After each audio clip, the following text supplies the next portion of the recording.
Good evening, everybody. Welcome to the cafe. It's the courtroom. It's the cafe. It's the combination courtroom cafe.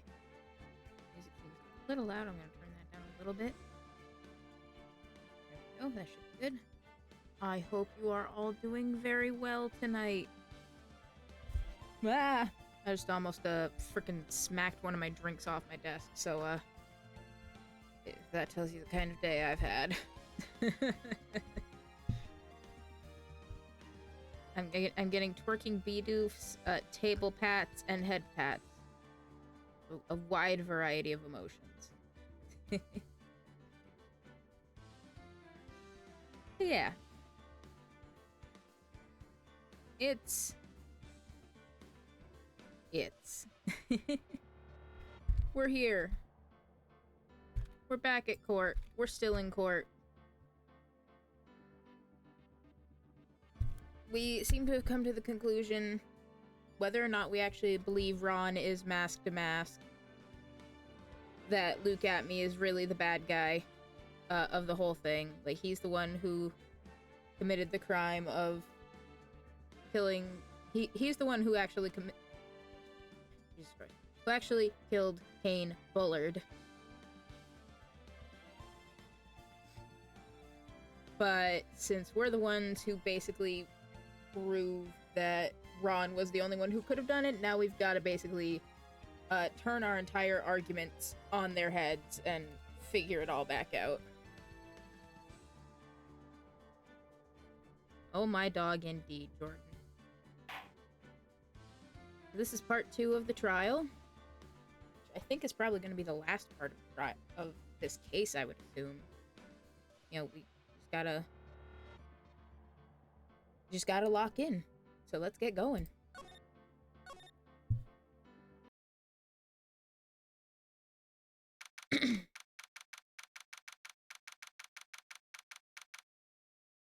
October 14th, 12:14 p.m. District Court Defendant Lobby number 4. My sis? I could have sworn I heard Mia's voice. So then, she's still alive, inside your heart. Nicky boy! Oh, Miss Delight. Is it true that detective is the real killer? To be honest, we don't have any definite proof. But he's the only one who could have done it.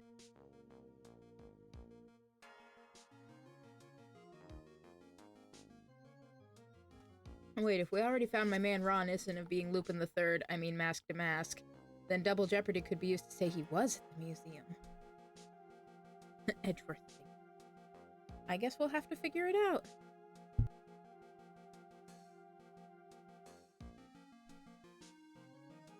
Because, like, I'm inclined... So, the way Ron tells it, he did go to KB security that night, and he got knocked out. When he came to... he was in the CEO's office with the CEO's dead body. So I'm pulling the Mia method, and I really don't think that he's lying. Like, I'm believing in our client. I don't think he killed him, but I do believe that he was there. But of course, that poses the question... No, not that. Yes, this. Where/how did this Mask DeMasque photo come from? We work backwards to figure out how he got there. Kinda, yeah. So, something that was sort of bothering me whenever I looked at this picture before, other than just his weird-ass camel toe. Like, we have a timestamp for, you know, the time that this picture was taken. But, like, there's no other information. There's no day, there's no further time indication other than just the time of day. Like, not the day, not the date, not the month, not even the year. So, like, for all we know, I don't know, maybe somebody came in and was dressed like this on a different day at that time to make that kind of alibi for themselves. Like, I don't think Ron would do that, but maybe if, we're putting the whole thing on the detective guy, if we're putting it all on Luke Atme, and he was the one, staking out and casing the joint and everything. Maybe that is him dressed up. Like, he got the picture taken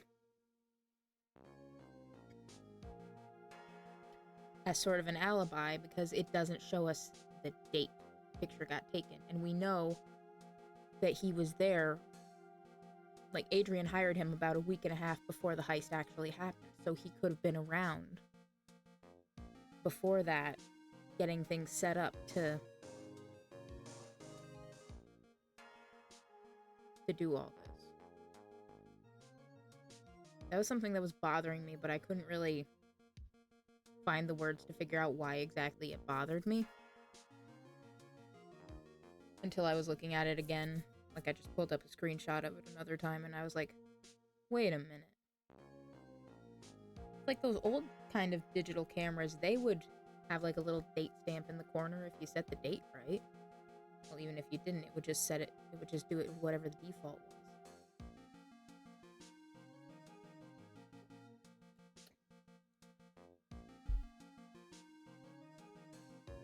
Electric Huntress says, my question is what was his motive behind the murder? And I think that's also what we have to figure out. Because, like, from what we know, Ron has plenty of motive to try and, kill this guy, kill the CEO guy because he used to work there. He got fired for selling secrets. Like, that's an established potential motive. As far as we know, there's no connection between Atme and Bullard. So maybe we gotta, like, listen to his testimony, cross-examine him, and pull something out that way. What if Luke also worked there? Maybe. Maybe that's part of his whole detective thing. He's using the company's security to do stuff. But yeah, that's the thing that's been one of the things that's been bothering me. Like, when thinking about this case. I can understand having animosity. Yeah, but at the same time, it is by Ron's own admission, his own fault that he got fired. Because he was stealing and selling company secrets.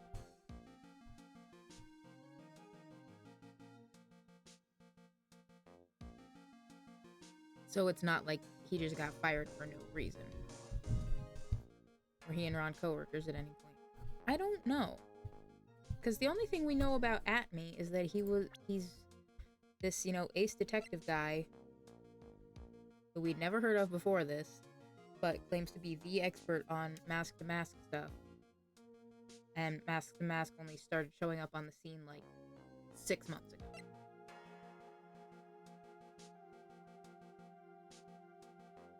But we also found out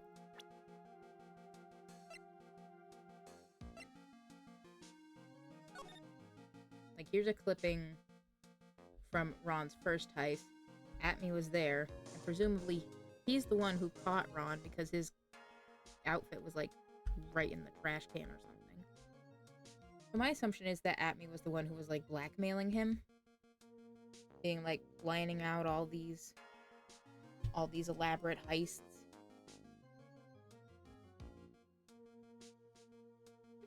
And, Ron carries him out flawlessly because of all the meticulous planning that went in ahead of time.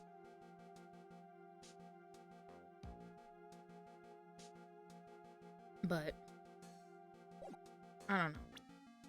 Not only is my cart ahead of my horse, my cart is in a different zip code than my horse right now.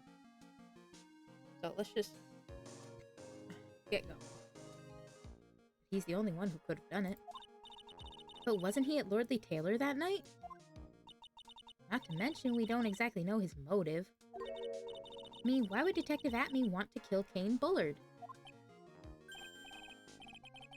Oops, it's almost time. Better get back to the courtroom. Need to find some solid proof. It's gotta happen sooner rather than later. Another zip code, you say? Yes. Yes, that is what I said.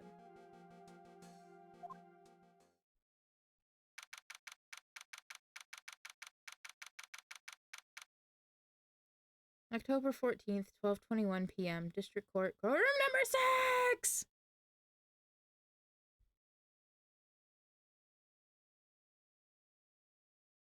Yeah, it's definitely in a different zip code, thank you.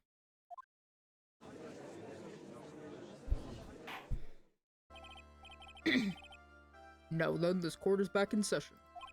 Mr. Luke Atme, please take the stand. Well, well, how do you do, Sir Lawyer? Good looking at me with that big old eye. I never would have thought to see you acting so recklessly. Couldn't let them hand down your verdict just yet. Not when it would have given you your perfect alibi. An alibi by the name of Mask DeMasque. I'm sorry, I'm afraid even the great Luke Atme has no idea what you mean. Oh great, now he's talking in the third person. Of course, I have been in the next courtroom ever since 10 o'clock this morning. I'm afraid there's no way I could know what's been going on in here. You've been in the defendant's seat all day long, correct? Being tried as Mask DeMasque. Indeed, it's truly child's play to fool the ignorant masses. Not only did the poor fools ask me to protect their valuables, they even gave me a generous reward upon returning their own property to them. Take this red diamond ring that sparkles upon my divine finger, for example. So you continue to insist that you are, in fact, Mask DeMasque. Of course. Very well, then. Look at me. Let us begin with this simple question. On October 12th at 1 a.m., Kane Bullard was murdered. That's not a question, that's a statement.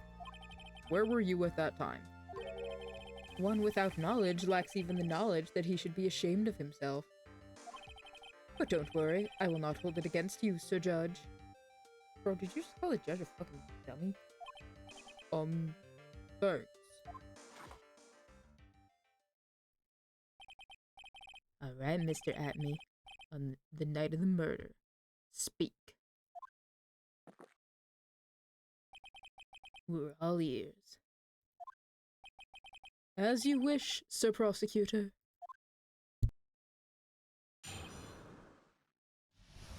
The alibi. I was stealing the urn as Mask DeMasque, just as I announced I would. I had more than enough time to prepare. It was a pathetically easy job. A photograph contains no words, but in this case one turned out to be my witness. The time at which the camera captured Mask DeMasque was the same time as the murder.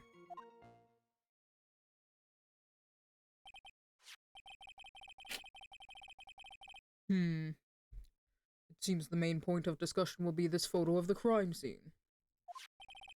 Everything else up until now was all part of his plan. There has to be a secret to this picture as well. Even the great Mask DeMasque cannot be in two places at once. Now then, if you'll excuse me, I have a verdict to receive. Sit the fuck down. Unfortunately, Mr. Atme, we still have to do your cross-examination. A fool is too foolish to know that he is a fool. You been hanging out with Franziska? A fool is too foolish to know that he is a fool. It's almost like I can still hear her whip. I think he's trying to say that you're full of it, Nick. The only thing that's full of it is his alibi.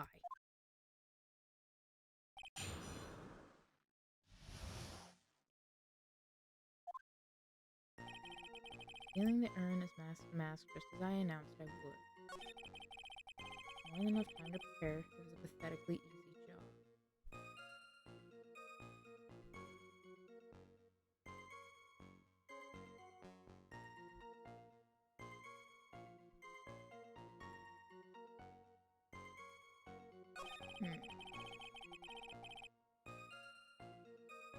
Well, see, we always have the option to press him for more information. Like to see if he'll say anything different. I think we're just gonna...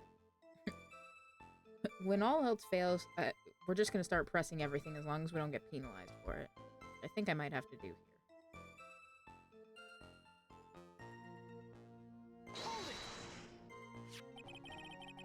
So this photograph is the proof, correct? Indeed it is. And the man in the photo is certainly wearing a mask. That is why I am called Mask DeMasque. But conveniently, that also means that there's no way to tell who this really is. What do you mean? Objection! Ha! Are you saying that this is not, in fact, Luke Atme? That it could be an accomplice dressed up as Mask DeMasque to create an alibi? Oh, what an interesting idea. Are you saying that I, Lone Wolf Luke, had an accomplice? I don't think so. Like, I wouldn't necessarily call him and Ron accomplices in anything. I don't think so.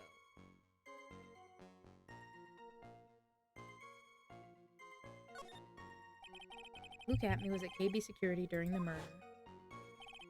And Mask DeMasque in this picture has to be a fake. Then there really was an accomplice. Right now, I have no idea who it was. I don't have any idea right now either. Baseless objections are just what that guy wants. Gotta be another way. And I'm gonna find it.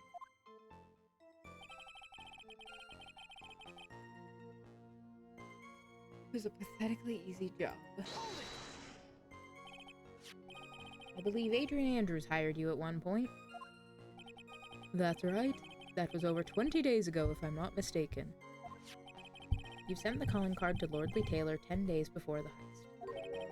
That would mean you sent out the card after you began your security watch, right? Indeed, there was no reason why I couldn't do both jobs at once. It was the perfect opportunity to steal my latest target. I see. You truly are evil, aren't you? Yes, evil is what I am.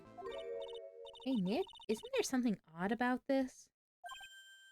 Detective Atme was always proud of his ace detective skills, right? But if the urn was stolen from Lordly Taylor while he was the only one watching it, he'd have no way to maintain his perfect ace detective persona. You know, that's true. It is kind of odd.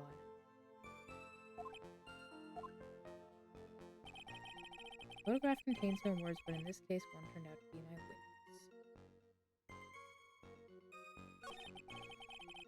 Did not mean to go to this one, but we're already here, so we might as well.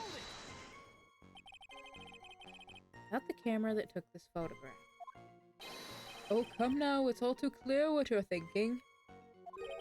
Huh? You think I altered the timestamp on the photograph, don't you?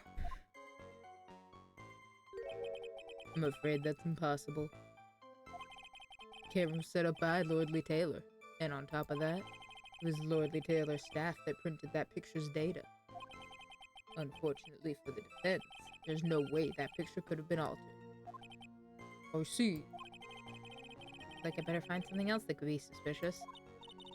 This alibi is false? Last year, he couldn't have killed Mr. Bullard at KB Security. But I'm not really spotting anything unusual. There are two possibilities. Either the Mask DeMasque in the photo is a fake, or the photo itself is. And that lends itself to what I was saying earlier. About how if he had access to the place, like beforehand, and if he had access to the outfit, because Ron told us that he'd taken his initial costume, He very well could have set the photo up to be a fake. Oh, excuse me.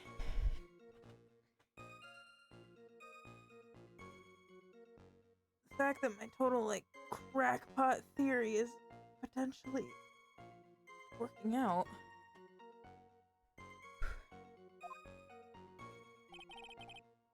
stealing the urn, yeah, you...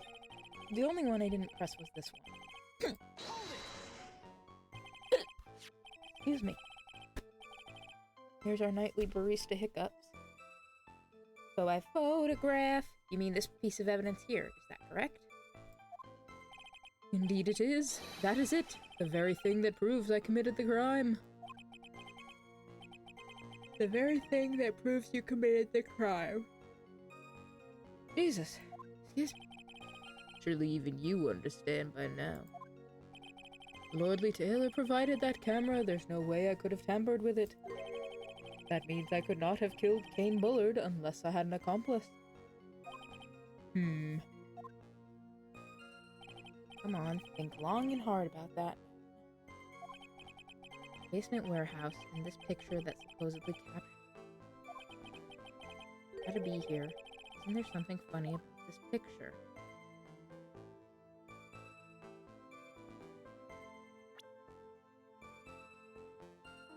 So there was something that we pointed out previously about how the gigantic Ami Faye statue on the dolly was right over the paint splatter when we were there and we saw it that night.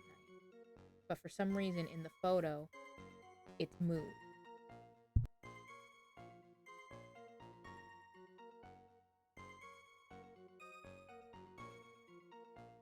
So I kind of feel like that's what we're gonna go with.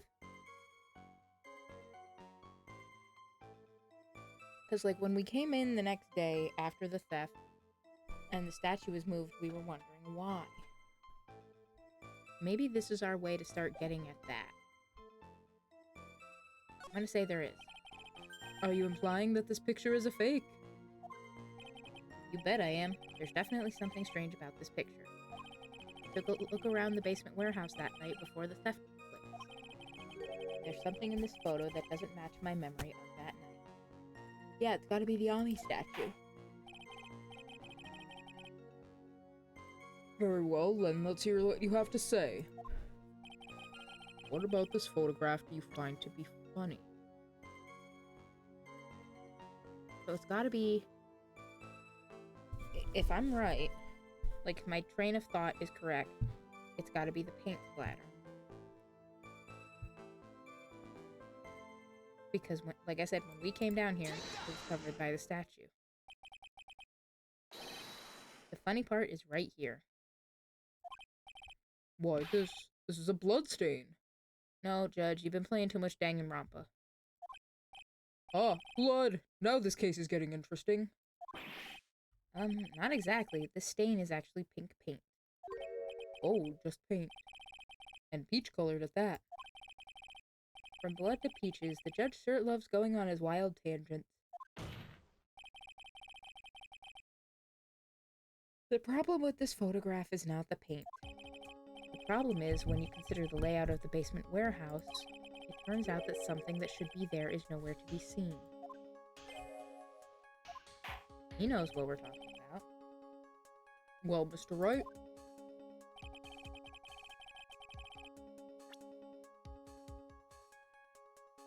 On that ad break, so we'll be right back. Show the proof. Stick it right in old Graybeard's face.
Alrighty, we should be back. What is supposed to be in this picture instead of the paint?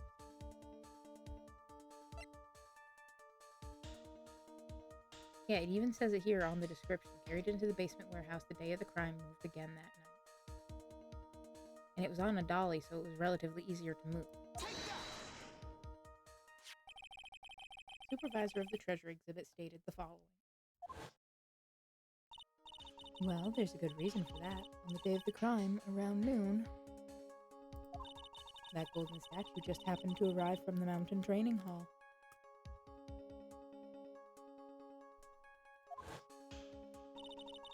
I realized that the statue would be the perfect size for covering up the paint stains. That's why I put it where you first saw it. I myself was there the night the theft took place, and saw the statue in that spot. If this picture was truly taken on that night, then that statue should have been there. Objection! But when I went there the day after the theft, that statue of the old bag was sitting in the corner. Perhaps it was somehow pushed there accidentally. Your Honor, this statue is slightly larger than yourself and quite heavy. It would take more than an accidental push to move it that distance. In that case, can you prove it? Can you give us the rhyme and reason as to why that statue was moved that night? Can you do it, Nick? Never mind who moved it. The real question is, why did they move it? Well, Mr. Wright, I hope you are prepared with your answer. Now then, who was the one who moved the golden statue on the night of the crime?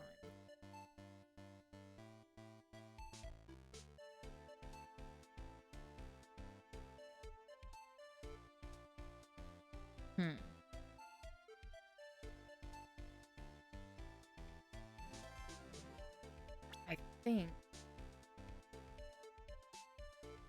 Okay, hang on.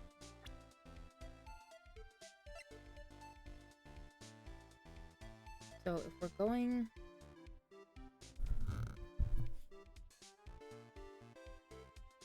We're operating under the impression that the photo is fake.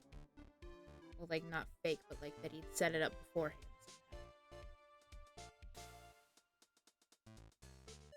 So if the picture was taken days before when the statue showed up, and he knew about that, he must have gone back after the murder.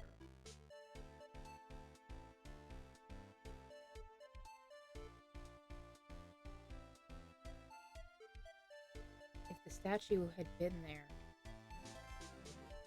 that would have like completely messed up his shit. So he had to go back and move it to make it look like it wasn't there, so the photo would have some credibility. And since he was the detective security guy, it had to have been him. The one who moved the statue is none other than Luke Atme. Come now, Sir Lawyer. There you go again on one of your strange delusions. Mr. Wright, on what basis do you have for your strange delusions? It's very simple. The witness was the only one in the basement warehouse that night. That is indeed very simple. However, why would I want to move a heavy golden statue? Like I said, because it fucks up your whole alibi photo thing. The reason for moving the golden statue. Here's where our battle really begins. Well, Mr. Wright, what reason did the witness have to move the statue? The reason can be found here in this photograph. Luke Atme, you pretended to be Mask DeMasque. Create an alibi by showing you were at Lordly Taylor that night. But this photograph contains a single fatal flaw. statue had been there, your lie would be exposed like cheap film at a drugstore. That's why you had to move the statue. A single fatal flaw? Interesting theory. Please enlighten. Just where in this picture does this lie exist?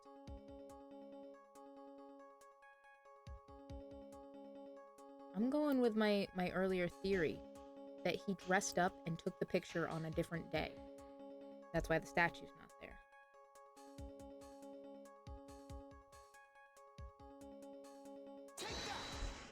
Double click. Naturally, the lie in this photo is the timestamp. What do you mean? I'll tell you exactly what I mean. On the night in question, Luke Atme went to KB Security and murdered Kane Bullard. Therefore, it's obvious. It would have been impossible for him to have been at Lordly Taylor at this time.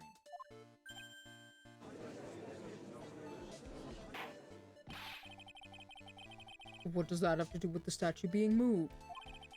Remember, if you will, Your Honor, when was this statue placed beside the warehouse door? Well, The statue was taken down to the warehouse on the day of the crime. And it was placed there in order to cover up the paint. Exactly. Luke Atme had already decided on the time he was going to kill the victim. And so, in order to create an alibi for that time, he took this picture days before the murder took place. what the? Of course, the statue hadn't yet been brought down to the basement warehouse. Oh, So on the day of the crime, Mr. Atme must have been quite nervous. As nervous as a long-tailed cat in a rocking chair factory, so to speak. Meow. Why? Because something that wasn't supposed to be there had been brought down and placed where it wasn't supposed to be. And that is why Luke Atme had to move the statue on the night of the murder. He did it to make the room match the way it had in this photo. whoa! Order, order! Mr. Atme, is this true? One moment, Your Honor. Have you forgotten this? What's that? The data for the basement warehouse computer. According to this, the camera did indeed go off on the night of the crime. True that the camera had been set up by the Lordly Taylor staff. However, the program used to manage that data was yours. That alone would have allowed you to tamper with the data. Ah!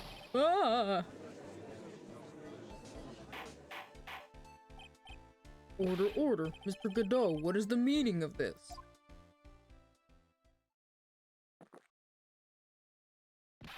Godot, I warned you about making me wait. Now put that coffee down! Put that coffee down! Now! My 11th cup.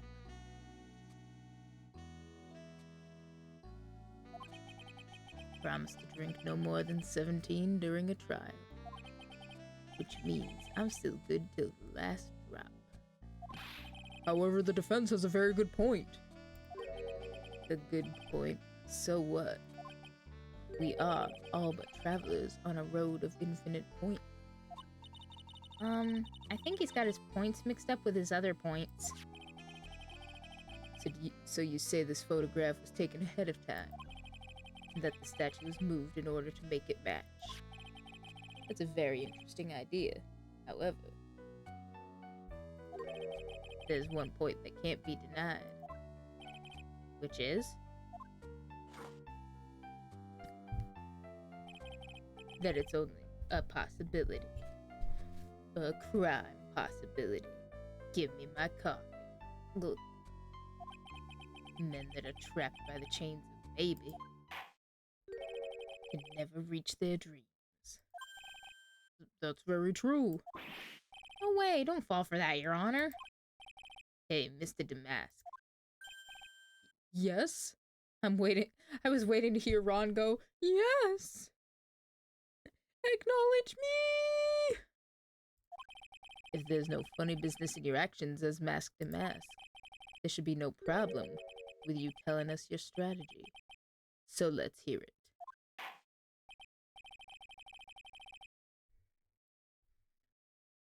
Yes, please provide this court with your testimony about your plan to steal the sacred urn. The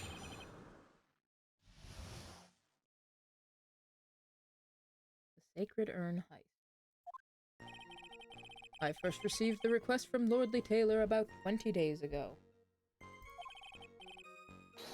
The urn was placed in a box, and Zvari, it was sent to the warehouse. Hence, I was actually unable to see the urn for myself until the day of the crime. I knew it was an extremely valuable treasure, so I sent my card 10 days beforehand.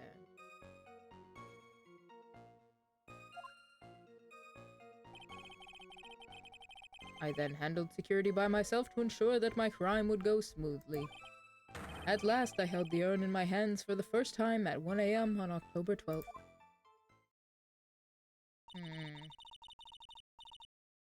It's pretty much all stuff we've heard before, isn't it?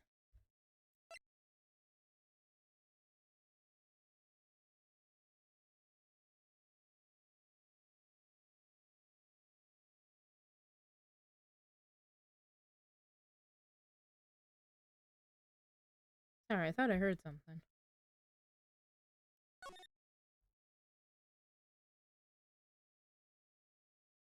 To the security at Lordly Taylor.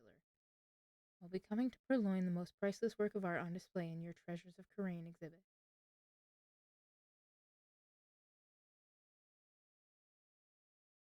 Take good care of the speckled urn, won't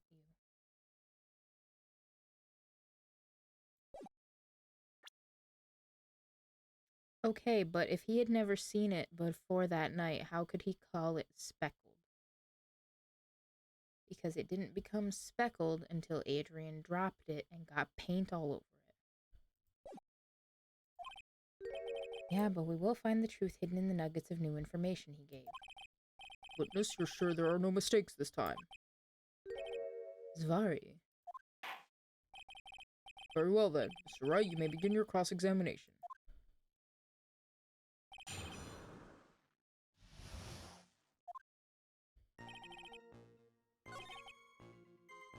Placed in a box, sent to the warehouse. Unable to see the urn for myself until the day of the crime.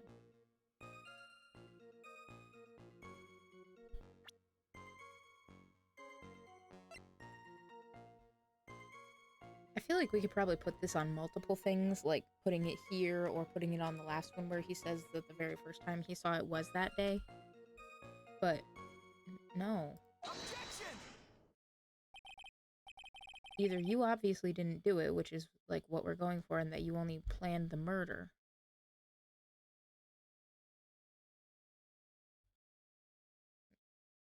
Well, that's really the only thing.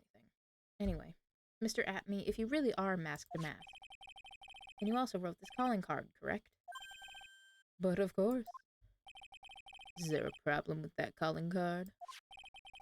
Allow me to read a passage from the calling card that Mask DeMasque had written.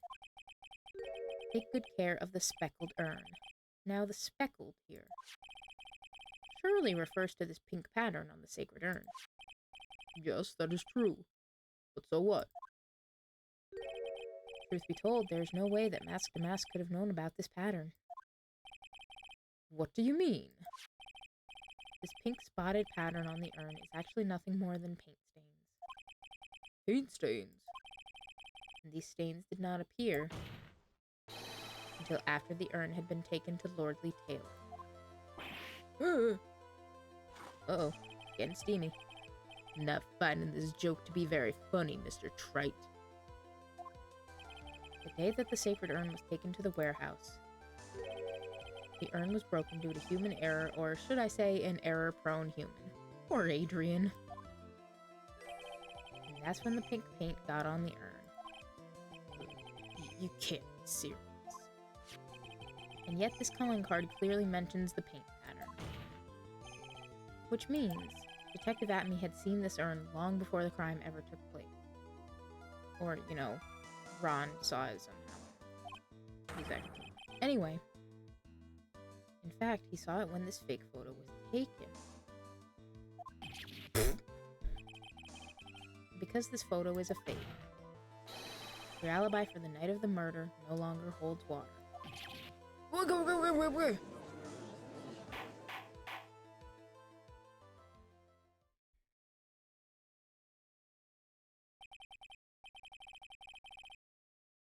Witness, do you have anything to say for yourself?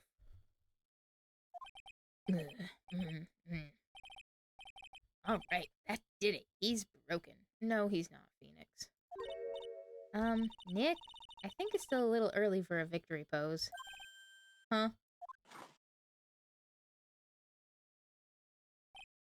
Ha!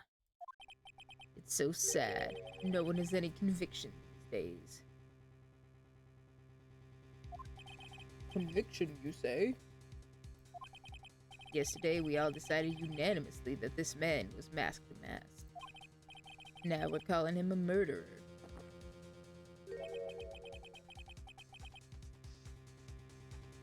You don't think we're being a tad fickle?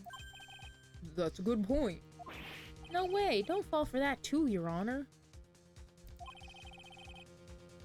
You say that Luke Atme was the one who killed Kane Bullard. Then let me ask you this. Why would he do that? An excellent point. Motive, Mr. Wright, motive. Might you my merry murderous motive manifest? Nick, he's getting his second wind. Well, hopefully it'll be a fart. He prepared an alibi and pinned his crime on Ron Delight, as you say. He must have had a very strong motive for murder. The only one with any motive we've seen is Ron Delight. Isn't that right, Detective? Indeed, according to my own research, the boy's motive is clear. Boy? Isn't he like, he's not that much younger than you. You're 34. Ron's 23. He's not that much younger.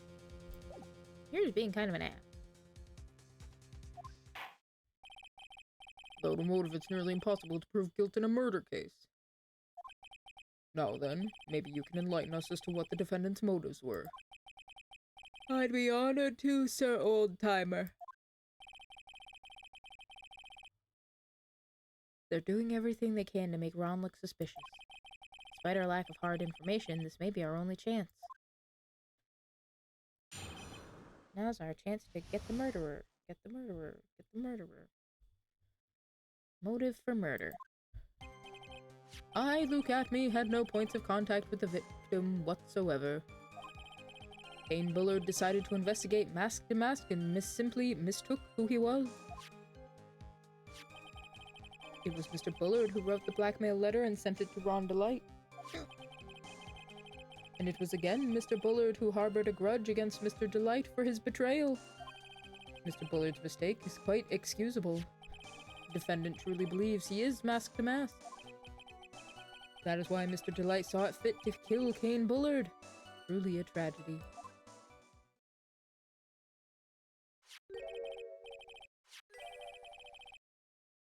So the victim, Kane Bullard, blackmailed the defendant. This is the blackmail letter found in the defendant's apartment. The handwriting test confirms that Mr. Bullard was indeed the one who wrote the letter. What? Blackmail letter updated in the court record. Found in Ron Delight's room, written by Bullard. Very well, Mr. Wright. Begin your cross-examination.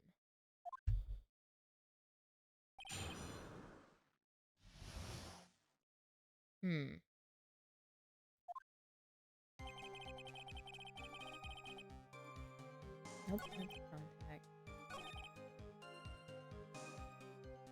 Blackmail letter and sent it to Ron.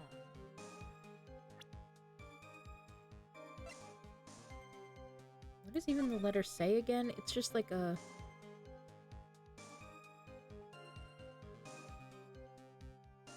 You don't want your true identity revealed to the world, come to KB Security at 1 a.m. on October 12th and bring $50,000.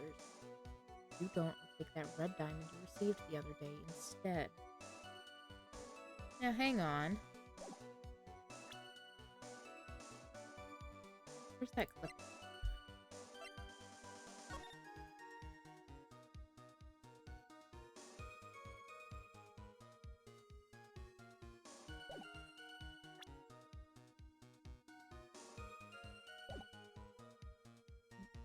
Atme has been very proud and show-offy of this red diamond that he got, or this red gem or whatever it is that he got for, like, solving one of the heists. What if the letter was given to him instead, or it was meant for him instead? It's like, where is it? Where's that?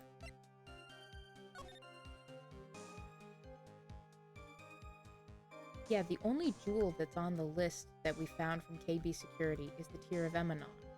The one that's in that clipping. That's blue. That's not red. I think the letter was meant for him. Objection! Mind if I ask you a few questions, Detective Atme? Well, if it's just a few, I guess it's all right. When you said that this letter was addressed to Rhonda Light, I couldn't help but notice one major contradiction. Contradiction? I don't know where a walking contradiction like you gets off saying things like that. You're one to talk. At times like these, men are made to express themselves with their fists. Why don't you show us what you've got there, Junior? Indeed, time to man up, Mr. Wright. Show us the contradicting evidence in the content of the blackmail letter. Okay, so maybe we have to show the clipping, because we showed the letter, and the letter talks about the red gem. But the clipping very clearly shows the Tear of Emanon, which is blue. I think that's the line of evidence thinking that we have to go. I could be wrong. But I think I'm on the right track. Take a good look at this newspaper clipping. It contains a picture of the Tear of Emanon, the stolen jewel. What about it?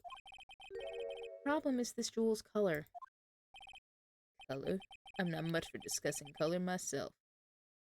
Clearly. According to the clipping, the color of the stolen jewel was blue. However, in the blackmail letter, a totally different jewel is mentioned. I'll take that red diamond that you received the other day. Red? Which means the red diamond described in the blackmail letter is not the Tear of Emanon that Mask DeMasque stole at all. It was red and green and blue. And your point is, Mr. Trite? So you're trying to say that this blackmail letter was intended for someone else? That is what you're trying to say, right, Trite? Is that what you're saying to... Is that what you're trying to say? Right, Mr. Wright? Well, that is what you're trying to say, right, Nick? Yes. This is who Kane Bullard was actually blackmailing. Gotta be fucking Luke at me. Naturally, it was you, Detective Atme. Do you have some sort of basis for that claim? You've been personally involved in every single Mask DeMasque case. And in the last case, you recovered what was stolen. And received a jewel. As your reward. A jewel? Probably the one wrapped conspicuously around your finger. That red diamond ring.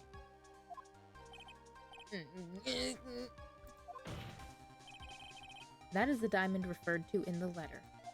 Which means that Kane Bullard wrote that letter in order to blackmail you. Ah!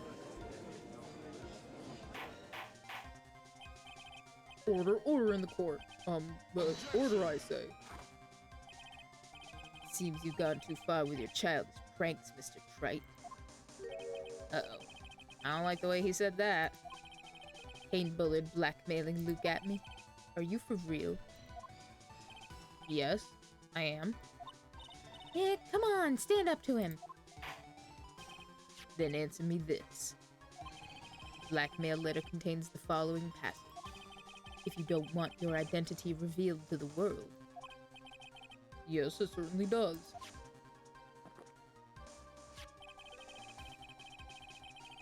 Kane Bullard threatened to make Luke Atmy's identity public knowledge. An identity he wanted to keep a secret. So, just what was that identity? Atmy killed Kane Bullard because he was afraid of his secret becoming known. What was the identity he wanted to keep secret? This is what it all comes down to, Nick. The identity that Luke Atmy so desperately wanted to keep secret was his identity as blackmail. It's like I said, he was the one who first got Ron. I did not mean to click that already. Luke Atmy was a blackmailer. He's the one who caught Ron, and rather than turning him into the police when he first caught him, he started coming up with the heists and everything and making him do all the work. He was blackmailing Ron, probably telling him, oh, I'm gonna, go to the police, I'll turn you in, I'll tell your wife, probably some shit like that. Objection! Hey now, isn't that a little different from what you've been saying? You said that Kane Bullard was the one blackmailing Luke Atmy. Well, yeah, people can blackmail other people, you fucking numpty. Are you saying that Atmy was blackmailing someone else on top of that? Yes. You have to admit, that does sound a little odd. It's not odd. It's the only thing that makes any sense. Kane Bullard was blackmailing Luke Atmy. But Ron DeLite was also being blackmailed by a certain someone. So did you start receiving blackmail letters after this incident? Yes, just a few days after the Tear of Emanon heist. After that, I started getting the plans in the mail. I received plans from some very kind person. Incredibly detailed plans. Detailed plans? In which case, that would mean that Ron DeLite was actually Mask DeMasque. That's what we're claiming. Someone else came up with the plans and had Mr. DeLite steal his targets for him. And that someone was none other than Luke Atmy. Shh! Silence!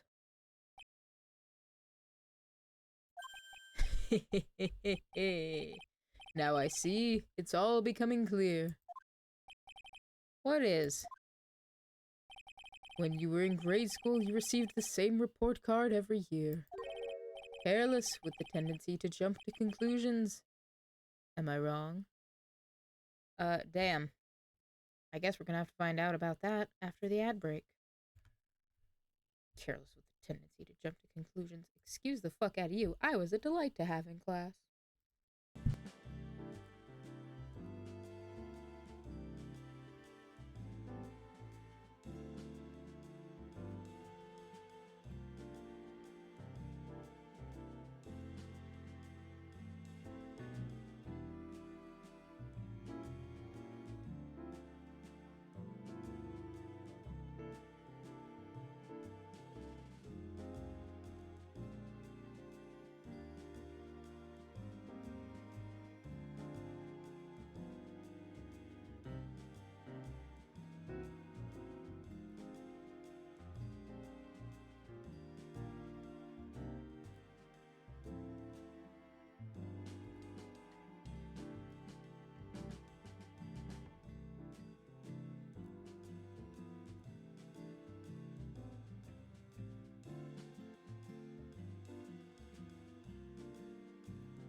I got the shit that was basically a joy to have, but for fuck's sake, get this kid tested for ADHD/autism.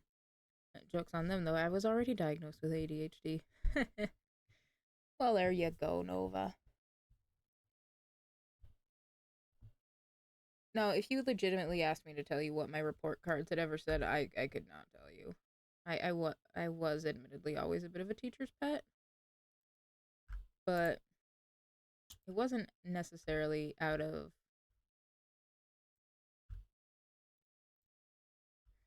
how do I want to say this? School was the relative safe place due to a tumultuous home life. So, you know how they say there's the fight or flight response? Well, there's other options.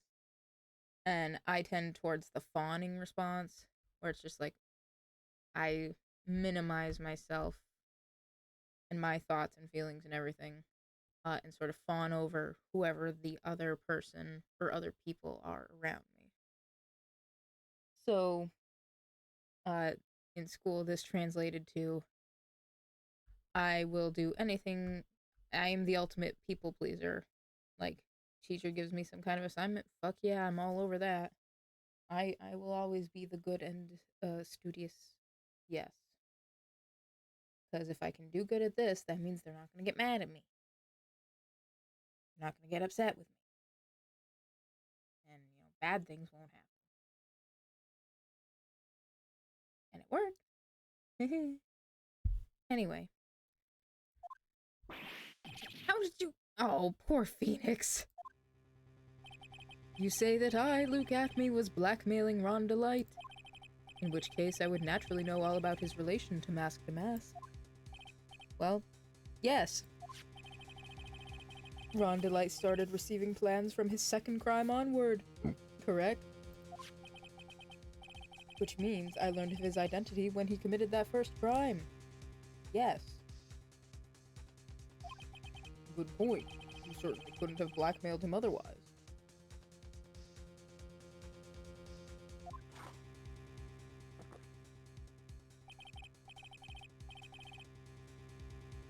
In that case, let's see some hot, bitter evidence. During the first crime, how did Luke Atme know that Ron Delight was Mask DeMasque? Because he's the one who found him.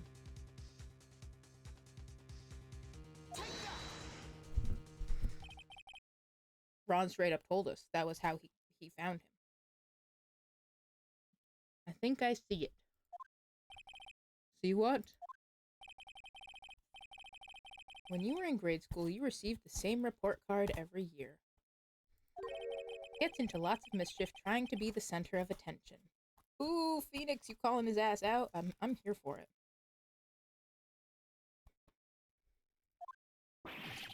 What do you mean?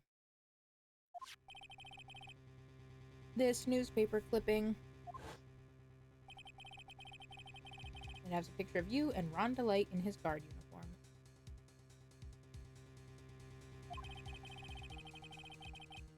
It seems that Mask DeMasque didn't just disappear into thin air.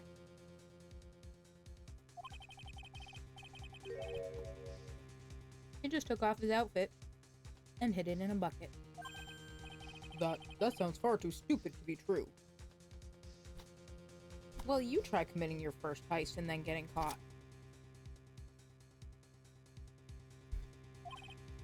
Correct. With tricks like that, he couldn't fool a baby, let alone an ace detective. And that's when you figured it out, Mr. Atme. That's when you learned that under his mask, Mask DeMasque was really Ron Delight. What the? Wasn't he supposed to be Mask DeMasque? Not only that, it looks like he wasn't even an ace detective. I can't believe it. He was just a slimy blackmail. What a fraud, trying to pass himself off as an ace detective. He's not happy. Just a sucker. Why you? How dare you expose me like that? I mean, it's not like you made it difficult, dude. Why? I mean, I've never blackmailed anyone in my life. I'm a famous and proud ace detective, and also Mask DeMasque. Why can't you understand that? Because you're starting to fap in court again.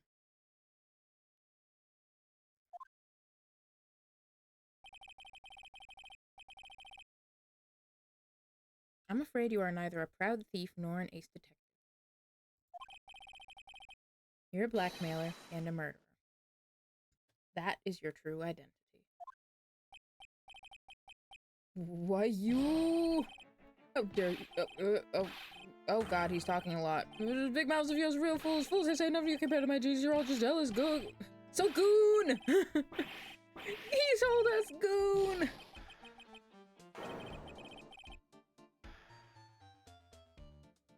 Obviously, he said go on, but goon. I mean, I'll goon, just not to you. It would seem we finally arrived at the real answer. That was quite a performance by Mr. Atme. I mean, hey, whatever helps him finish, just not in public, man. Bailiff, please prepare a cell for Mr. Atme. Objection!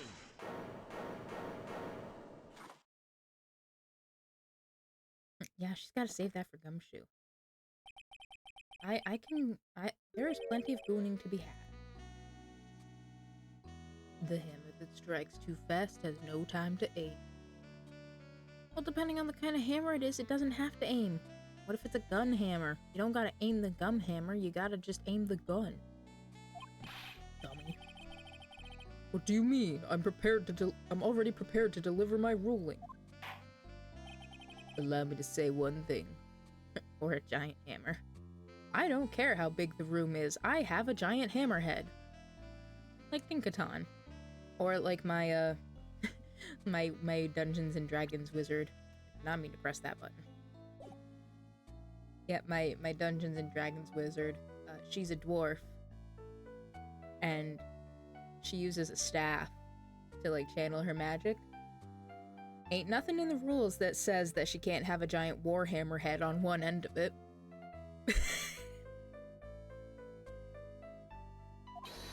I will be the one to judge.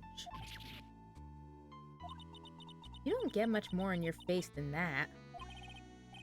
It appears that your claws weren't quite sharp enough, Mr. Trite.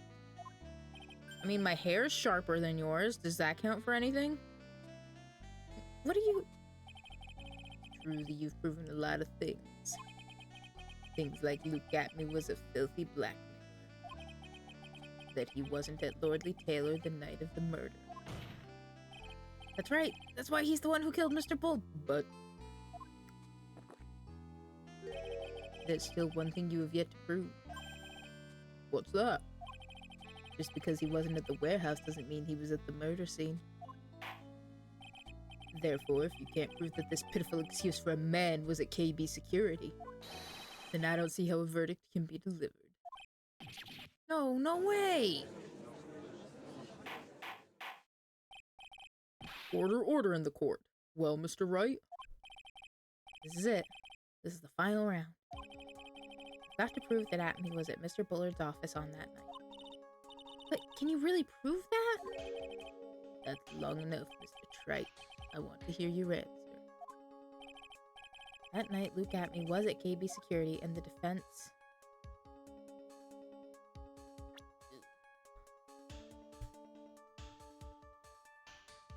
You see, I don't think we actually have any proof.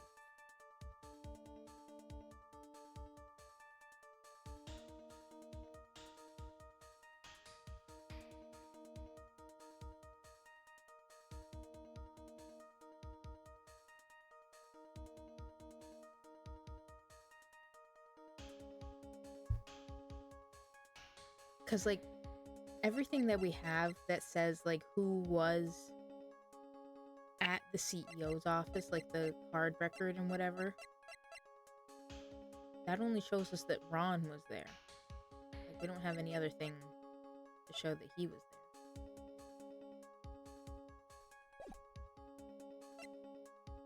there. So I honestly don't think we can prove it. Not unless we can, like, get him to testify again and have him slip up or something. But far as evidence goes, I don't have it, Bob. I don't have it, Chief. I can't prove it. Just as I thought. Leave me alone. But if we hear more of Detective Atmey's testimony, yeah. Objection! Shut up. Unfortunately, that's as far as you go, Mr. Trite. What do you mean? I won't allow for any more testimony. That's what I mean. What? Have you forgotten? Luke Atmey is here after we interrupted his own trial. And you have failed to prove that he committed the murder. I think it's time for this witness to return to his own trial. Face his guilty verdict as Mask DeMasque. No. Well now, Sir Lawyer, it seems that love wins out in the end after all. Shut up.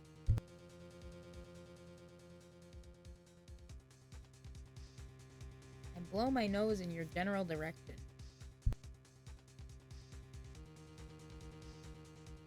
Mine's nowhere near as pointy as yours. That's why mine is only a general direction nose blow. With a nose like that, he just like snorts it out, and it just goes exactly where he's looking. I am the ace detective as well as Mask DeMasque. My verdict will verify that. Just as Rhonda Lights will verify that he is the true murderer.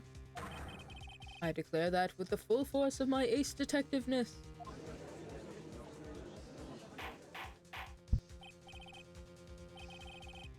Order in the court. That's enough deliberation over this witness. I can't believe it. At this rate, Ron is... Don't give up now, Nick. We still have tomorrow. We can look for more evidence, and... By then, it'll be too late. Huh? Why?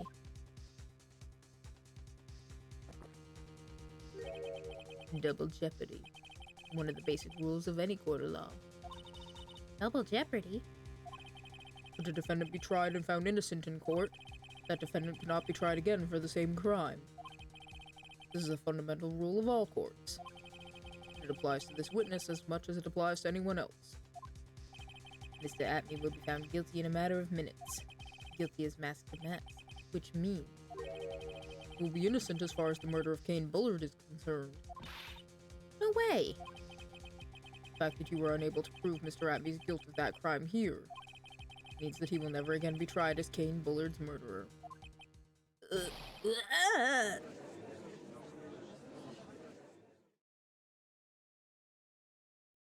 Oh no, Phoenix! Oh, buddy! I hate it when he's like this. He's all sad. I can't even go and pat his head. I'm gonna get, like, impaled on his head spikes. Now there's nothing I can possibly do to win. Even if Ron is proclaimed to be innocent, the real killer, Luke Atmey, will go free. You've cross-examined every statement the witness has made here today. As long as there is no more testimony, I'm afraid I have to declare that there will be no further questioning of this witness. Are there any objections?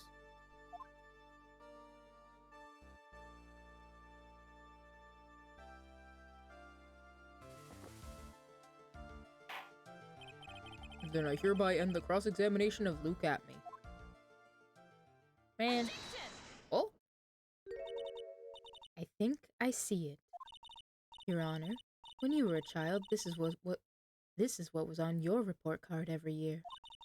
Has poor hearing and often makes mistakes as a result. How did you... Phoenix, raise your head up high. Have you forgotten what I used to tell you?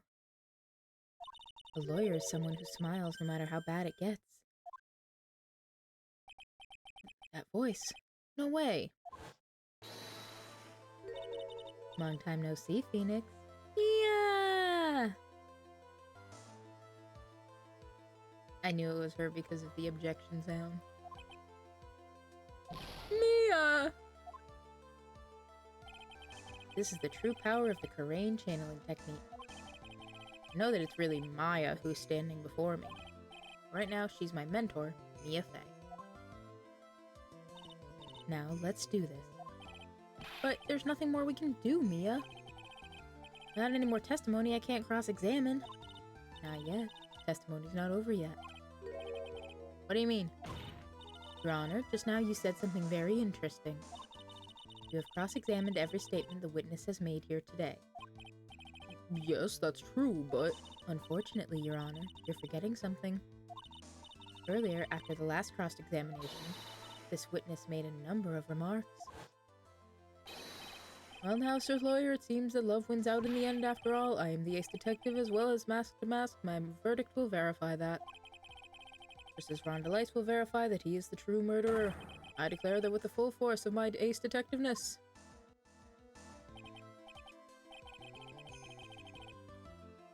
Yes, but these comments appear to have no importance whatsoever. Very well, and we shall prove their importance via cross-examination. At any rate, as long as the witness has made these remarks, we, the defense, assert our right to question them. Is that all right with you, prosecutor? Is something the matter, Mr. Godot? Nothing.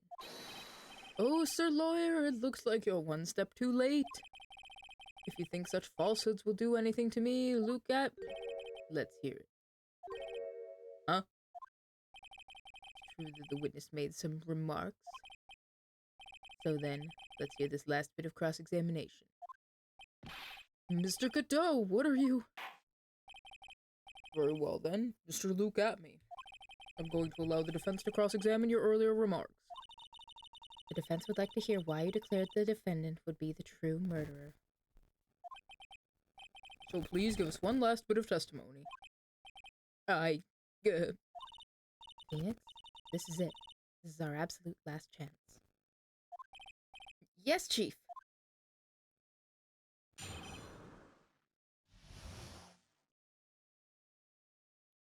The last testimony.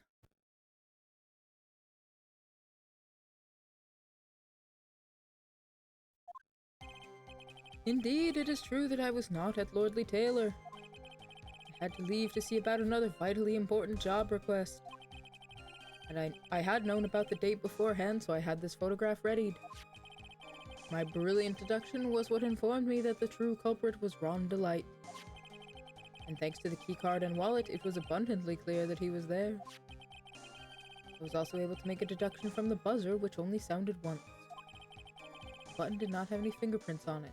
Why? The victim would have left prints if he had sounded it, which means the killer sounded it. Mr. Delight was wearing his Mask DeMasque outfit, which is why he's left no print. Hang on a minute. How do you know that? Because we didn't know that until, like, earlier today, I think. Or, like, the end of the day yesterday. There is no way you could have known about that.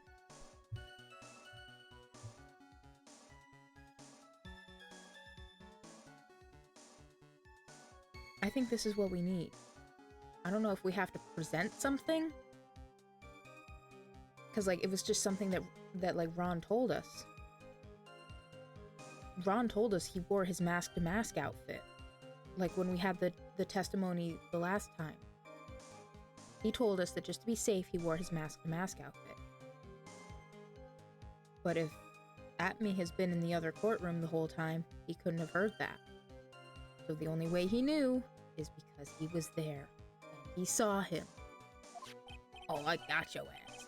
Got your dumbass. And the blackmail letter. The victim likely just mistook the color of the jewel. Ah yes, red or blue. No, they were just listening to Joseph and the Amazing Technicolor Dreamcoat. It's fine. It was red, yellow, and green, and brown, and blue. Zvari! Therefore, all the evidence points to that poor boy.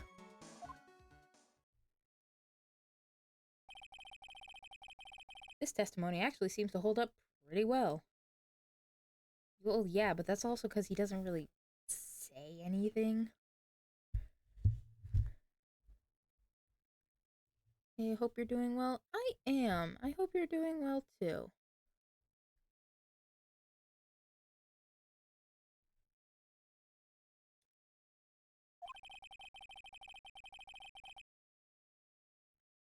The witness's earlier remarks do not appear appear to have been hastily prepared. All of his points have been explained, and none of them seem to contradict anything. Oh ho ho. But they do. But of course. But how did you know about the emergency buzzer? The police investigation documents went directly through me. And I always look over all the documents. It's elementary, Sir Lawyer. Are you going to make even more trouble for us now, Sir Lawyer? Yes, actually.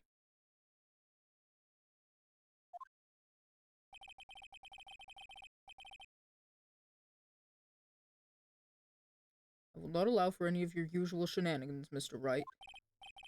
Yes, Your Honor. We cannot postpone Luke Atmey's trial any longer. This is your last chance. Yes, I got it. Like, everybody has said that like 4 times. I understand. I am picking up what you are putting down. You don't have to keep telling me.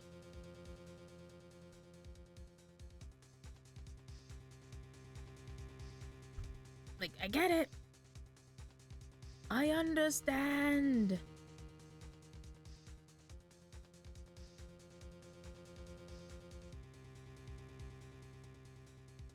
Like, I get it. You don't have to keep telling me. It's the final countdown.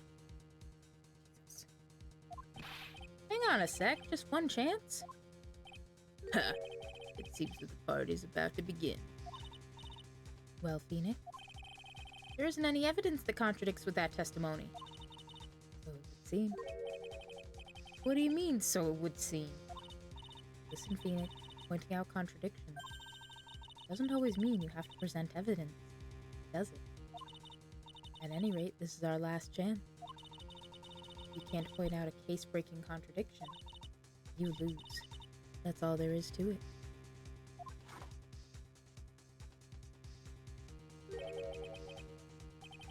Cup number 17. Last cup. Seems like the time has come to put an end to this trial. We have to find a fatal contradiction in this testimony. Don't worry, Phoenix. We already did that. And I need to point it out without presenting evidence. Means all I can do is find the contradictory remark and press it. Remember, you only get one chance. I know! Jesus Christ!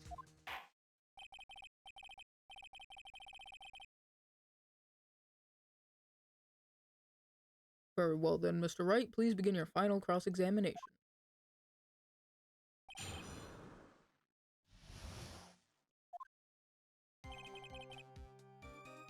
It was red and yellow and blue and brown and black and blue and orange and black and fawn and black and gold and pop and cream and crimson and silver and rose and azure and lemon and russet and gray and purple and white and pink and orange and fuck you! Mr. Atmey, about this last remark. Objection! You still don't get it, do you, Trite? This isn't the time to be pressing the witness on every little statement. I'm not!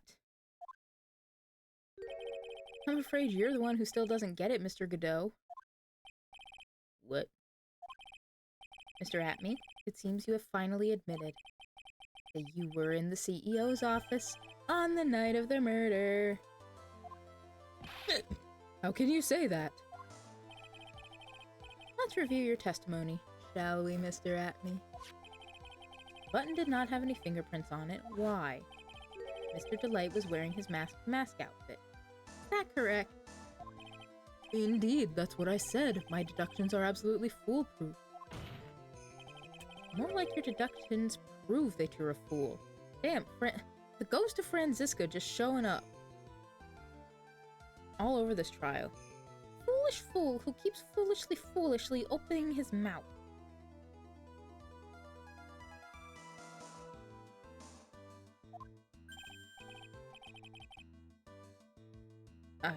I'm sorry, whatever do you mean? For some reason, I'm starting to get really thirsty. When exactly did we learn the fact that Ron Delight was dressed as Mask DeMasque when he went to the scene of the crime?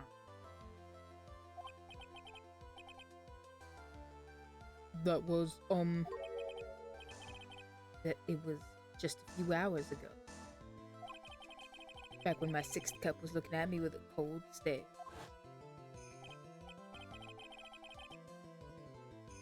Huh? Oh, did I forget to mention it before? I'm sorry, I just never had a chance to mention it up until now.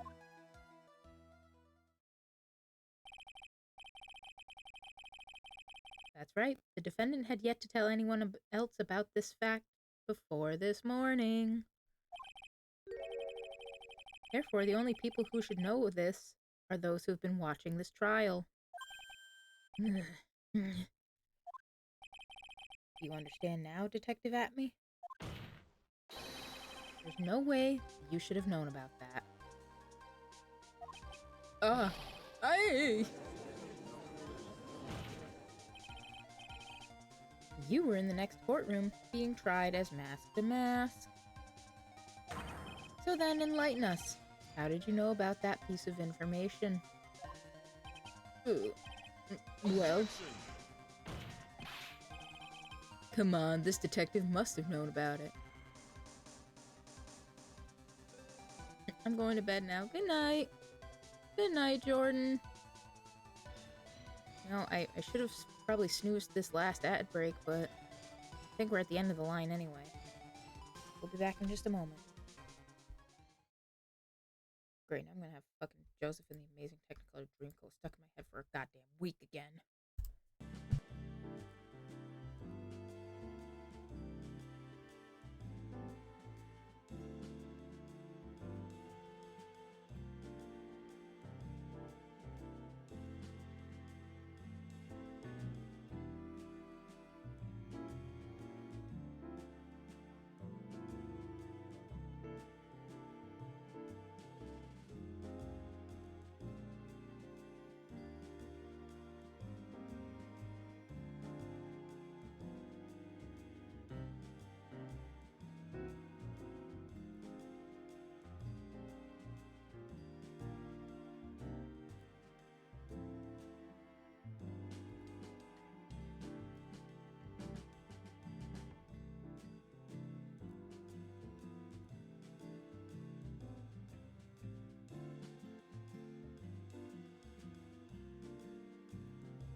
There we go. Detective must have known about it. Yeah, you know how he knew about it? He fucking smacked him upside the head, knocked his ass out, and tried to frame him for murder! He probably had plenty of chances to find out beforehand.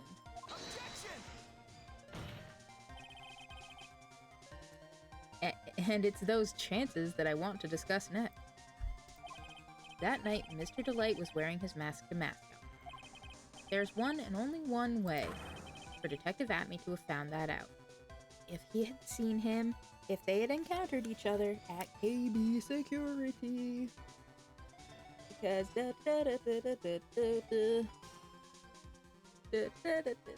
he did. Only one way, you say. Please recall, if you will, Mr. Delight's testimony. Hello, long time. Sorry I haven't been here. In short summary, where I live, there was an earthquake and everything, so I finally got new Wi-Fi, but cuts out without asking. Gotta stay with family and make sure they are okay. Well, I'm very glad to see you, and I'm glad you're okay.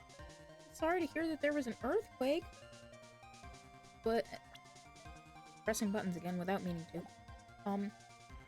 Hopefully you are as safe as you can be, and hopefully your family is good, and it is good that you are with them.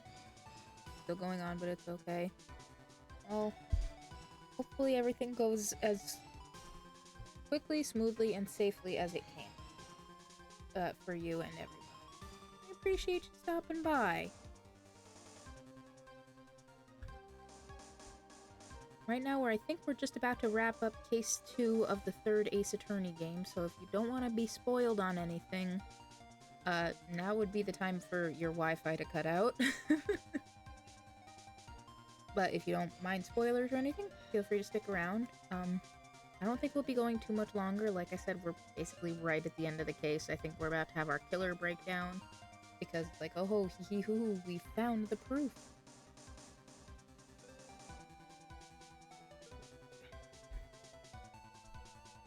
I don't mind spoilers, I love them. Oh, alright then.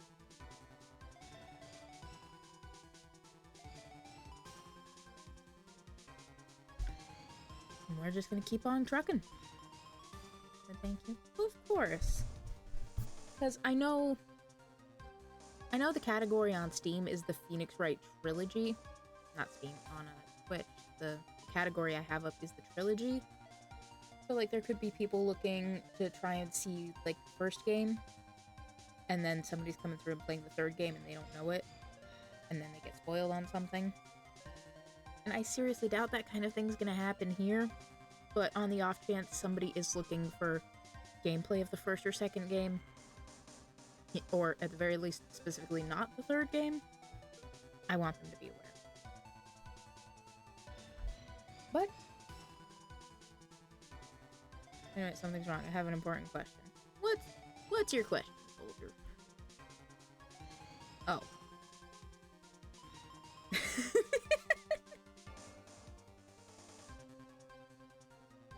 Okay, well, I apologize that wasn't what you ordered. I was wondering what this was. I accidentally served you boba, and apparently that wasn't what you wanted. Just let me know what you'd like, and I will make it properly this time. I will not give you boba.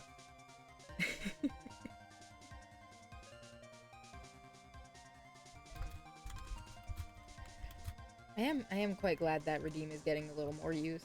I think it's just so silly.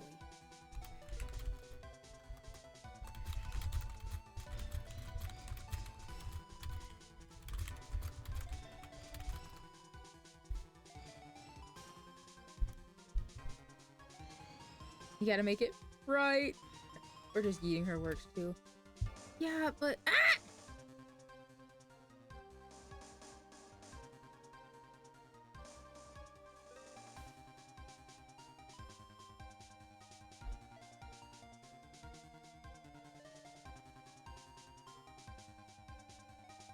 y'all are so mean to me. Ah.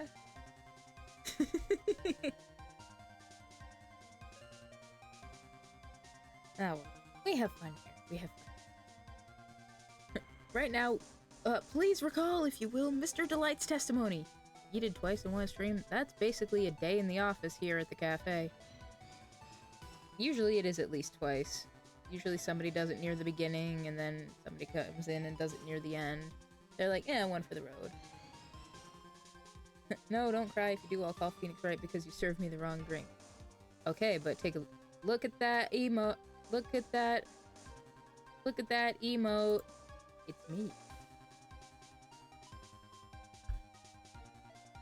It was me the whole time.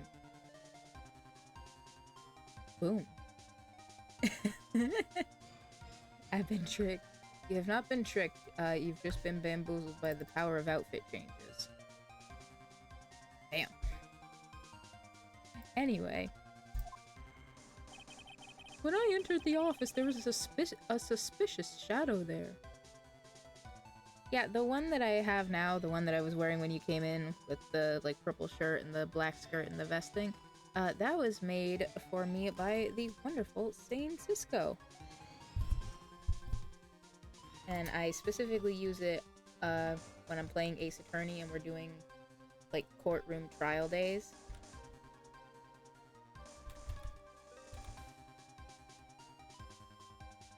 Because I used to wear the suit the whole time, but then they made me this, and I wanted to have a way to consistently, like, throw it in the rotation.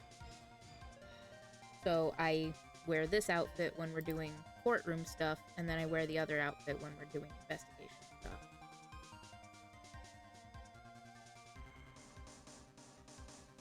Because, like, they worked really hard on this, and it looks so good. Like, I'm small right now, relatively speaking, so you can't even see a lot of the detail and stuff, but that's really good. When I entered the office, there was a suspicious shadow there. Yep. For a second, my client witnessed the real killer. Objection! But Mr. Delight never saw his attacker. There's no way to tell whether or not the real killer was Luke Atme. Objection! Nuh-uh. With that statement that I'll turn this case on its head. And I'll give myself the hiccups. Just what are you implying? Mr. Delight saw the real killer, correct? Now, if you turn that statement around, the real killer saw him. Stands to reason the real killer had also seen Ron Delight. Impossible.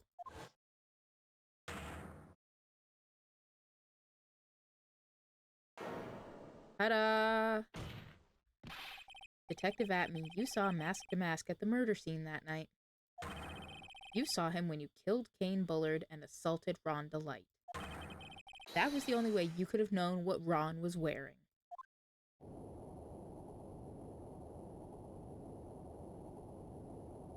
Speaking of earthquakes... Oh, he's lifting off.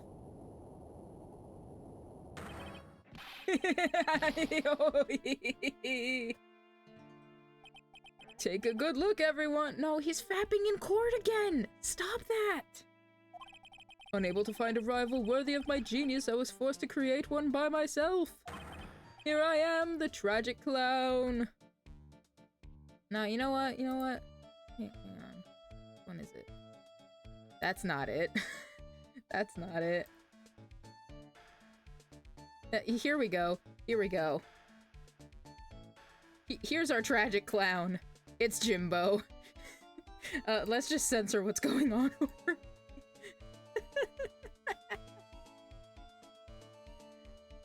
Here's your tragic clown. Jimbo is displeased with what you're doing in court. There we go. Now we can't see what he's doing.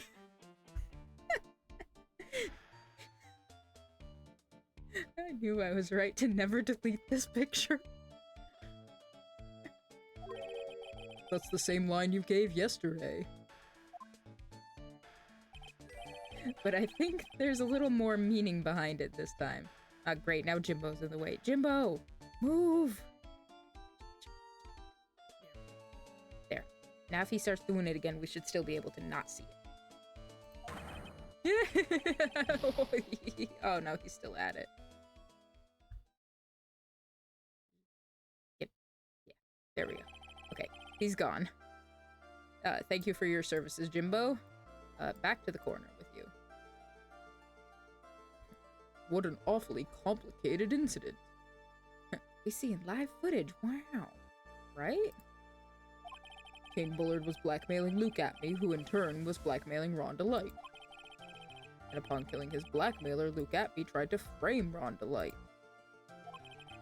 He then claimed to be guilty as Mask DeMasque in order to escape his true crime. To that end, he came up with this plan. He used the double jeopardy rule when making his alibi. It's probably Ron, let's be real. At any rate, it would seem we finally found the truth. Excuse me. I came perilously close to besmirching the record of an innocent young man. Besmirching him with the title of murderer. Don't ignore me! Oh, I didn't realize you were there. Why wouldn't he be? About the verdict. I know, you never committed any murder. That's right. I'm so glad you understand that. But I really am Mask DeMasque! Huh? So, thanks to that trial yesterday, I'm innocent now, right? What was it you said? Double jeopardy? Now that you mention it, I've been careless. Careless? What do you think, Mia? As the defendant says, the rule of double jeopardy is absolute. A defendant can never be tried twice for a crime in which he was once found innocent. Then, Mask DeMasque is really innocent. It would seem so. For now. For now? now then, this court finds the defendant Not guilty. Yippee! Whew. Boy, this is really lucky. Wait, this isn't so good after all. See, the thing is, I still am... October 14th, 3:35 p.m. District Court, Defendant Lobby Number 4. You did it, Phoenix. Thanks, Mia. It's been a long time, hasn't it? Yeah, because Maya doesn't call on me much these days. Oh? I'm just joking. Phoenix!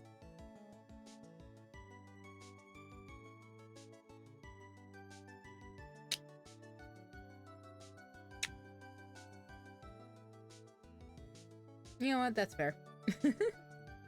Don't take everything so seriously. On the other hand, Maya, she seems kind of torn these days. You mean about becoming the master of the Crane Channeling School? Becoming the master means saying goodbye to our mother. Misty Faye, right? Watch over her, will you, Phoenix? Of course. Well then, see you around. Mia. Ah, Mr. Wright.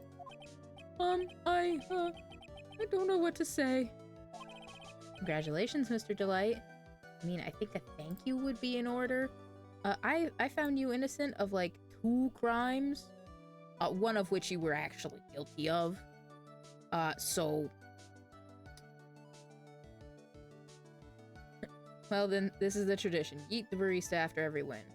So let it be written, so let it be so. Because I fucking said so. Thank you so much. No, wait. Nothing really matters anymore, though. That'll... Come on, just be happy already. Objection. Objection. My badge. My badge. How about object that? Maya. You've been cleared of murder charges and got off as Mask DeMasque to boot. But in exchange, I lost everything. Huh? What do you mean? Stealing security information from KB Security, becoming Mask DeMasque. I did it all for one reason. For her. You mean your wife, Desiree? She hates criminals more than anything. Come to think of it, she was once held hostage by some robbers, wasn't she? Objection, the defendant's a little bitch. Oh, leave Ron alone. He's just a guy. He's just a little cinnamon roll of a guy. Listen, Ron's only crime is loving his wife. The fact that his wife likes to spend money like it's fucking water, that's a difference. He's just a little cinnamon roll, like the pattern in his hair. He needs to grow a backbone. I never said he didn't. He simps a little too hard for his wife. Can I eat the hair? It also looks like a snail shell. No! Do not the defendant. Don't make me get Jimbo back in here.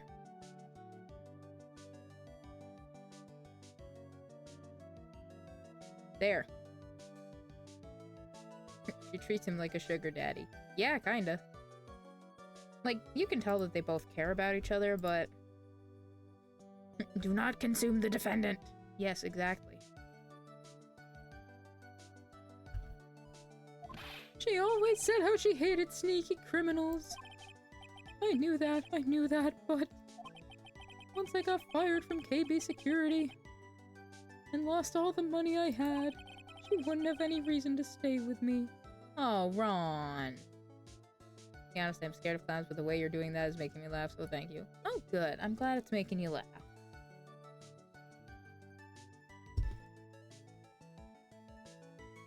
I usually only keep that picture in reserve for on nights when I play Ballot Row, just because it's a little silly thing to pop up every now and then. The fact that it's worked perfectly here is making me quite tickled, and I'm glad you're enjoying it too. I thought she would leave me for sure. So that's why you became Mask DeMasque. Yes, but it's all over now. Broken ball can never be put back together! That's not true, right, Nick? Right.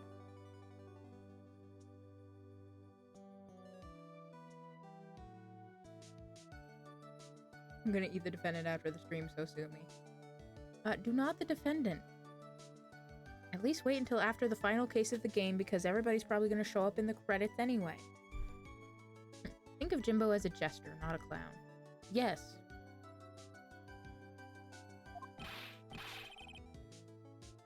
Really? Can we go back to the way things were? You'll be fine, and Nick can prove it. I can? I kinda wish you would check with me first. Mr. Delight, even if a bowl is broken, there is always a way to put it back together. Oh, are we getting a little literal? Like, do we have to show him the urn?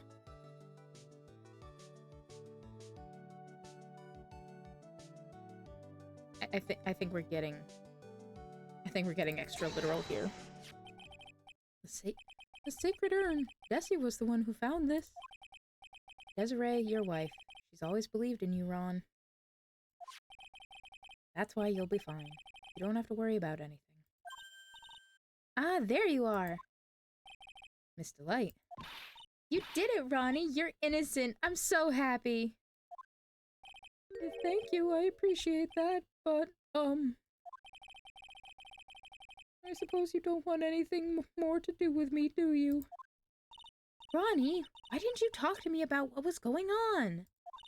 I had no idea you'd quit KB Security. I never imagined you were really Mask DeMasque either. Miss Delight, what are you going to do now that you know?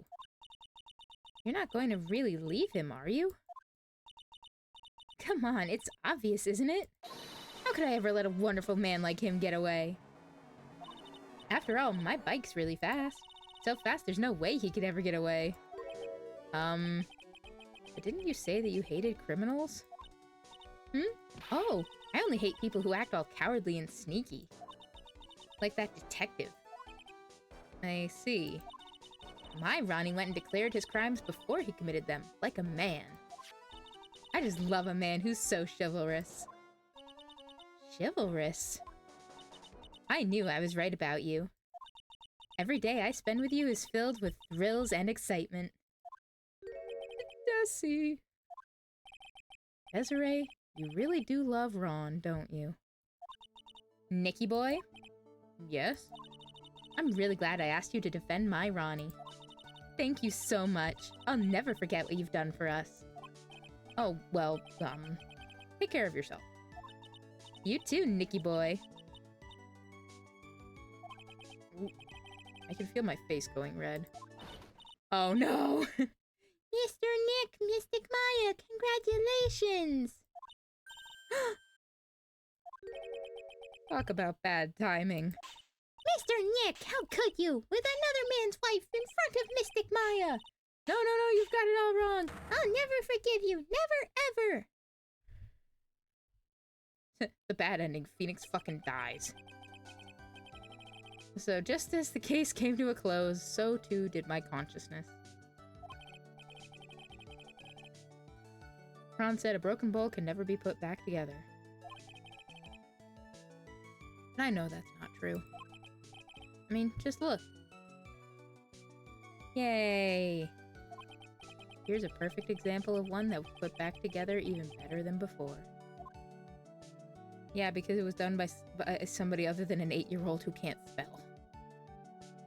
Episode 2, The Stolen Turnabout, the end.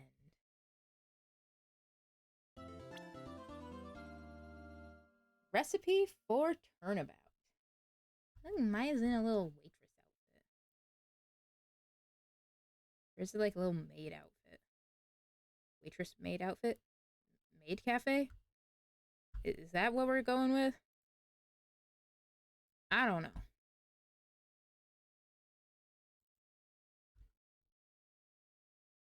Look, I've already got my uniform.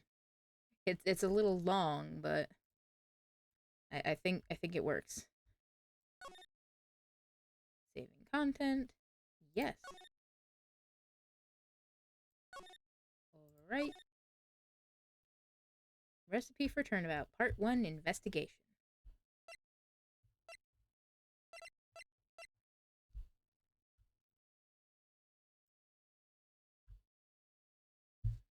I don't know what's wrong with that message from the auto mod, but to answer your question, I do not have a Discord. Just because, to put it simply, it is more effort than I am willing to put in. However, if you want to catch up on prior streams, they get uploaded to YouTube after every stream. So if you want to catch up on any and all previous Café fun, all the VODs are right there on YouTube. And they're somewhat organized. They are at least sort of organized in terms of like all the streams for the first Phoenix Wright game, the second Phoenix Wright game. Generally, if it's like same game, they get their own playlist.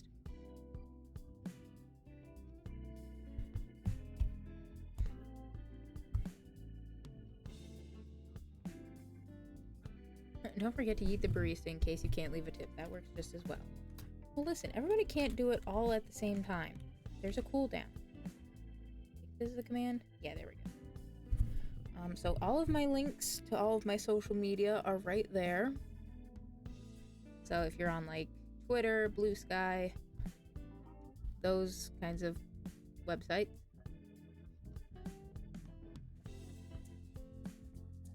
that is generally the best way to help keep up with, you know, what's going on, when we're gonna stream, things like that.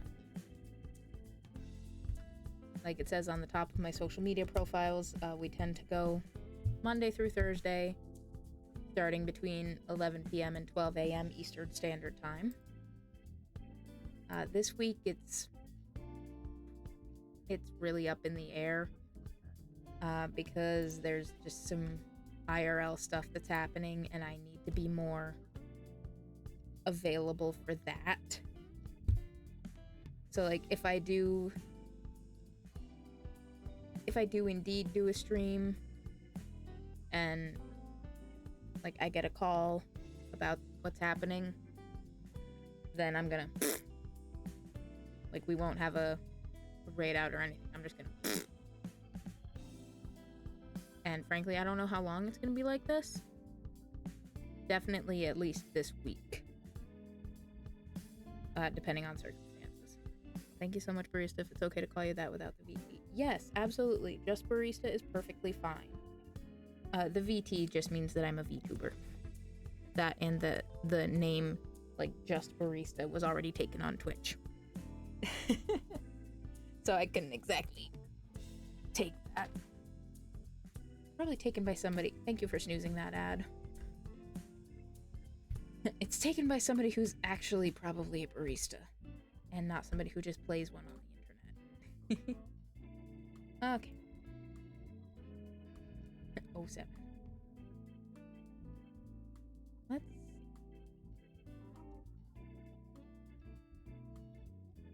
Dang it, this always happens. This is like the second time in a row I've been going to go raid somebody and they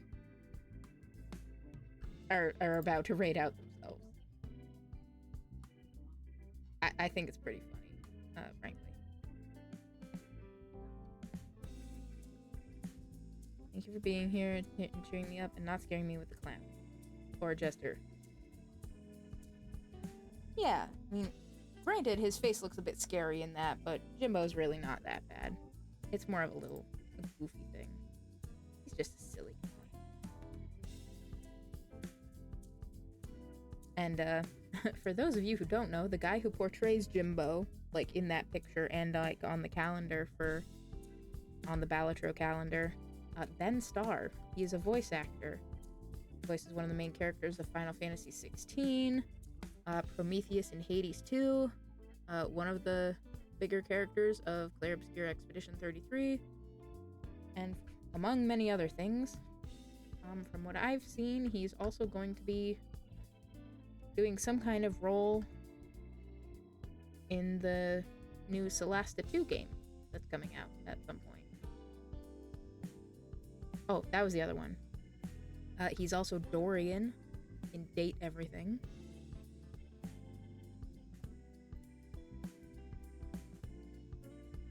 So yeah, he's been in a lot of things lately, and he's gonna still be keep being in a lot of things.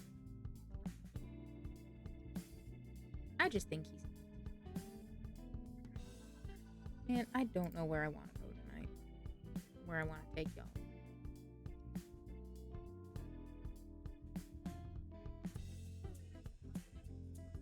Or rather, I did.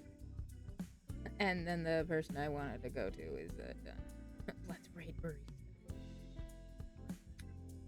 That's not quite how that works. But if you want to... You know what? Fine. Helps if I type out her name right.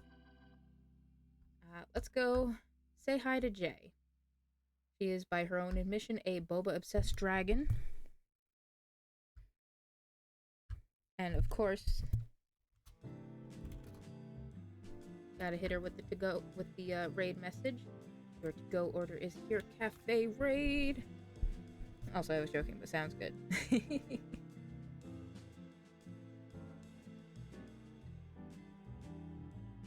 Yeah, so like I said, due to real-life extenuating circumstances, streams are gonna be all over the place, if not just non-existent. Especially for this coming week.